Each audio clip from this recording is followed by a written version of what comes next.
And who am I here with today? My name is Miss Malagari. All right. How long have you been teaching and where have you taught? Oh, I'm going to reveal my age this way. So I have been teaching, this is my 16th year.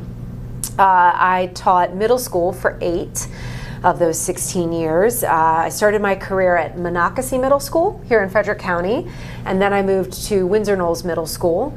And then I reached a point in my career where I really wanted to try something different. So I applied for a position here at Oakdale High School. It was available, I got it, and I've never left. So, yeah. What led you to start teaching in the first place? Was it something that when you were younger you wanted to teach?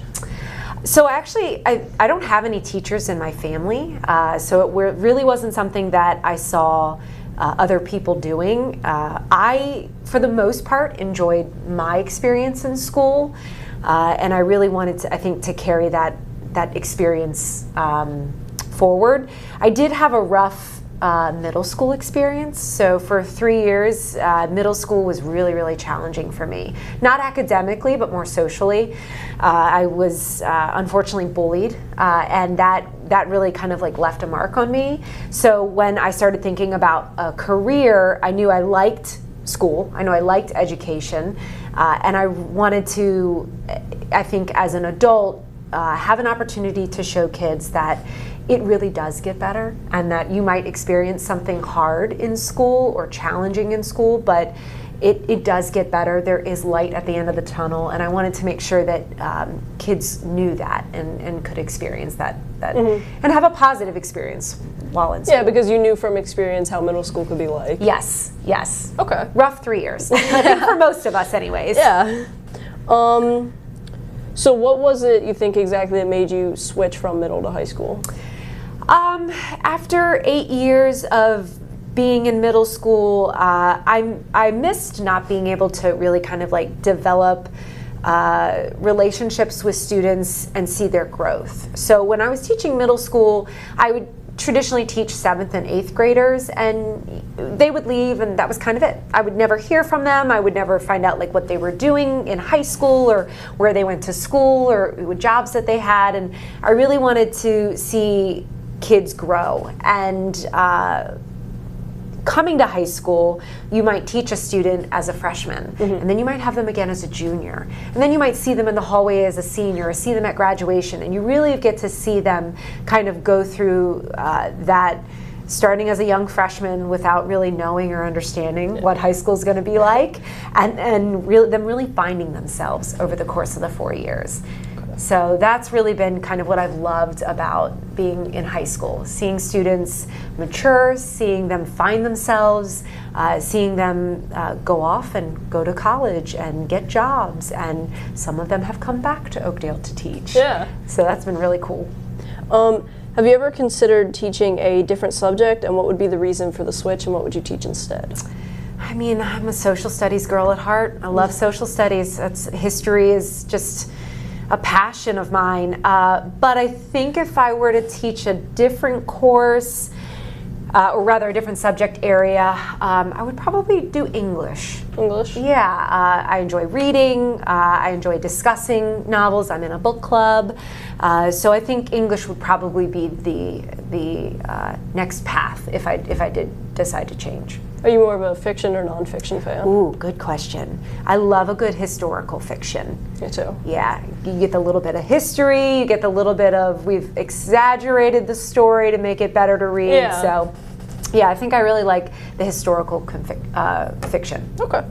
What would you say is your favorite part about teaching? I know you've kind of explained already. Yeah, I really do. It's working with the students. It's working with them to help them navigate how do they best learn, how do they navigate, social interactions, seeing them experience something and then learn from that experience and make a different choice the next time. And so I really do. I think it's getting to see kids over 4 years as opposed to just one, which was really my experience in middle school. Okay. Do you plan on teaching until retirement, or do you have anything else you'd like to pursue besides school? I think I'm here. I think maybe not Oakdale, for forever, but certainly high school. I think teaching is something that the longer you are in it, the impact that you are having, it's rewarding. It's just such a rewarding job, where I don't know a lot of other positions that people can come home at the end of the day or come home at the end of the school year and say, wow, I really had an impact. Yeah. You know, I don't see myself doing anything else. Yeah, because I think the longer you teach, the more experience you get and the more the impact you can leave on a student that they'll remember. Absolutely. You also run leadership. Can you explain a little better? Because I've heard of it, but I'm not entirely sure what it is. So the OHS leadership program is something that was started here before my tenure. So before I even started working at Oakdale. It was originally started by Ms. Colleen Bernard, and she brought the program to Oakdale. So it is a signature program. We do have some students that are not in the Oakdale district that when they apply to the program, they can then transfer and become an Oakdale student. So the program itself is a 2-semester course, and it teaches all types of leadership skills. We run the gamut from what's a goal and why do you need a goal to be successful, to how do you build a team, to how do you manage conflict. So once you've established a goal, you've built your team, now you've got conflict amongst your team members, what are you going to do about it? How are you going to handle it? And I think probably the best thing about the course itself is, again, because it's a 2-semester course that runs over 2 school years, I get to work with students in 1 year and then see them really start to use those skills themselves and grow and develop and become much more mature in their choices and how they choose to be leaders. Yeah. So the course itself is, you know, curriculum. We teach, we learn, we read, we write, but students who are in the program complete a service project of their choosing, and then they write about their experiences during that service project. They submit a final paper to an organization called Phi Theta Kappa, and then if they are, upon reading the paper, it's recognized that they've successfully implemented a project and used those leadership skills, they earn certification. So they get a certificate of completion, they get to wear a special stole at graduation that stands out amongst the other graduates. So you said it goes for 2 years? Yeah, so the course does run a little bit funny. Students start in the spring semester, and then we have summer, and then they finish with me in their fall semester.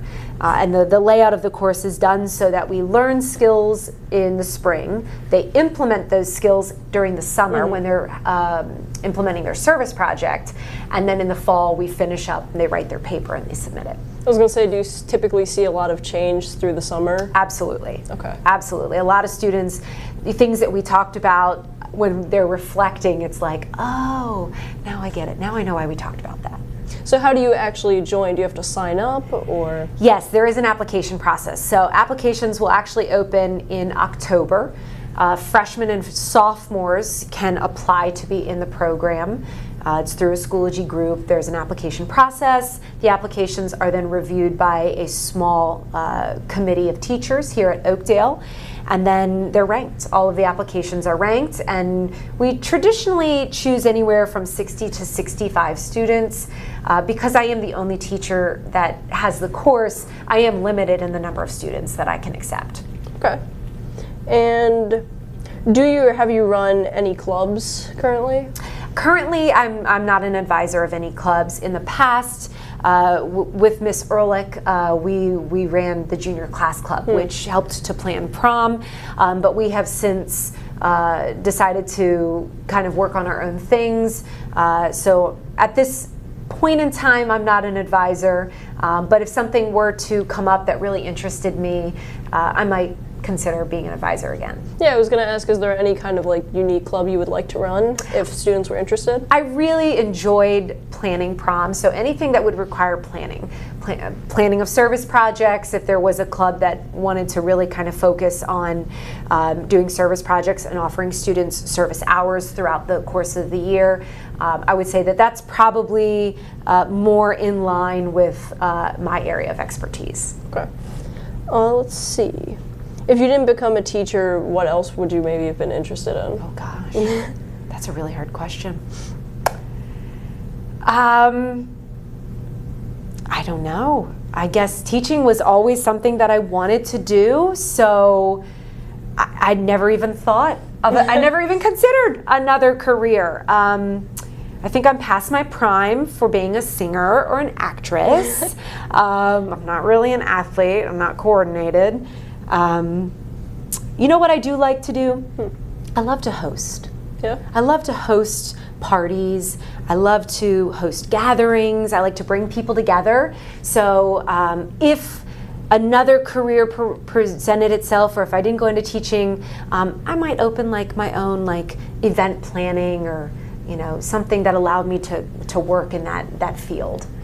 Okay. My mom was an event planner and she got to travel a lot, so I think that would be a lot of fun if you could. Yeah, maybe in a second life. How would you describe your teaching style? Do you think you're more like just seeing what they need, or is it like one-on-one help with students? How do you normally like teach your class? I think it varies from year to year, right? It varies on the group that you have in your classroom. I like being flexible. I am not one to say, well, this is on the agenda for today, so we have to do it. If we need to push it another day, if we need to spend more time on something. So I'm really flexible in how long it takes us to get through things. I want to meet my students where they are. So while that doesn't mean letting them do whatever they want, it does mean if they want to spend a little bit more time on a certain topic, let's do it. And I really like group discussion. I like seeing students engage with one another as opposed to just me in the front of the room giving the instruction. So I'm a big fan of group work. I'm a big fan of group discussions. Love it when students ask questions that I don't know the answer to, and then we can find the answer together. Okay. I think this is an important question because I know a lot of teachers have different opinions on this. What's your opinion of students using AI? Do you see it as a tool, or do you think it does more harm than good? I think AI is a wonderful tool. I think that you can you can learn about anything you want in kind of any fashion you want through the support of AI. But I think that we also have to be very careful with AI. So I think that it could be used as a tool in the classroom, but I think we as teachers, I think parents, guardians, the community, we really need to make sure that we're working to educate our students as to AI is a great tool, but hey, there's a couple things that you need to think about before you turn to AI. You have a question? Sure. But then you need to evaluate, where did AI get that answer from? Because you never know its sources. You never know the sources. So I think it's really important that as it becomes more prominent, we ask questions. We need to be critical thinkers.